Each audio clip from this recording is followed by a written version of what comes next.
Mapasalamaton kay Tano sa karon nga session kay naka-propose kita for first reading sa ato ang gi-propose nga ordinansa para pagprotekta sa ato ang mga tartanilya diri sa Iligan City. Kung nakita nato ang tartanilya, usa ni siya ka mode of transportation nato sukad pa gyud sa una. So kaning mga kutsero nato gikan pa gyud sa lolo no, sa mga anak hantod sa mga apo. So mao nang maghimo kitag ordinansa karon nga maprotektar ni siya nga dili na gyud ni siya mawala, at the same time matagaan og suporta ang ato ang mga kutsero no, improvement sa ilang mga tardanilya. Do naa naman tay mga support no, every fiesta ato nang gina-repair ang ilahang mga tartanilya, but nindot gid kay siya kung mahimo natong ordinansa kay para ang protection no, ang preservation, ang support, ang funds kanunay permanente.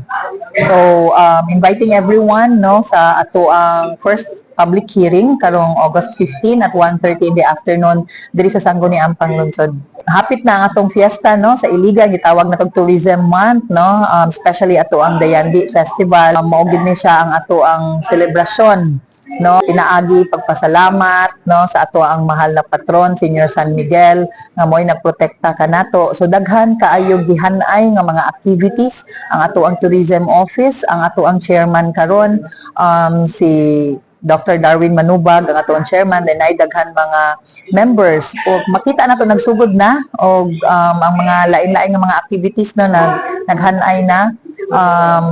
Siguro magpadawas lang siguro ta og mga calendar of activities para masundan sa atong mga katawhan. So inviting also bisita gikan sa laing lugar no nga ma-witness nila, especially atong street dancing, ug uban pa no makabisita diri sa Iligan kay Tourism Month man ni siya. Maka-experience pud sila katong wala pa ka-experience pagbisita sa ato ang mga like sa Sikyop nato no, nindot kaayo atong underground river, mga waterfalls ug uban pa. And mapasalamaton dayta no sa atong komitiba sa Sangguniang Panglungsod sa Committee on Census Statistics and Population. Nag-turnover na ta og more or less 400 ka birth certificate no ngadto sa Barangay Hindang, Barangay Dikilaan ug Barangay Santa Elena nga dako kayo og kalipay sa mga residente didto kay sa kadugay na nilang gihandom nga mga birth certificate ilan na yung nahawiran. So ang mga benepisyo ang daghan dako kay ni gamit no pinaka-importante nga dokumentos tibuok natong kinabuhi, even sa pag-claim sa SSS, even mag-apply sa driver's license, even mag-apply sa ato ang visa ug uban pa. So pasalamat ta sa Philippine Statistics Authority, PSA, ang ato ang CCR, of course, Mayor Frederick Siao, SP 18th Council, Barangay Affairs Office, ug sa tanan, no? Sa tanan nga natabang ang mga barangay nga ma-realize gid ni siya nga programa. So, hopefully, maka-turnover na ta sa nagkalain-laing barangay. Kay last year pa man nato ni gisugdan ang ato ang mobile registration. So, karon gasugod na ta og turnover nga katong birth certificate na gyud. Karon ding fiesta na apod tay kasalan ng bayan no, so katong gusto magpakasal no, sa dugay na nga nagpuyo more than 5 years nga wala pa na nakasal no, nga mahimong legitimate ang ilahang panag-ipon kay of course mo benepisyo niini ang mga anak, ang tibuok pamilya. So nanawagan ta pwede ra mabisita sa atong office para maka-join sa atong kasalan ng bayan program no, karong hopefully karong September pud na siya, isa pud na sa ato ang activity. Tapos naapod tay mga livelihood activities no, mga panginabuhian, because we always believe in the saying that if you give a man a fish, he will just eat for a day, but if you will teach the man how to fish, he will eat for a lifetime.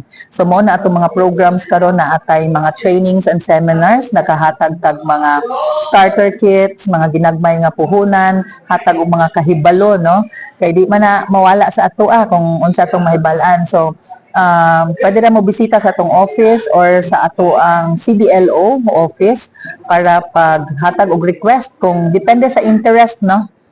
Daghan man mga programa, pwede ta mag cooking, baking, maghimo, magtahi no, ug uban pa no, daghan kaayo mga even pag manicure,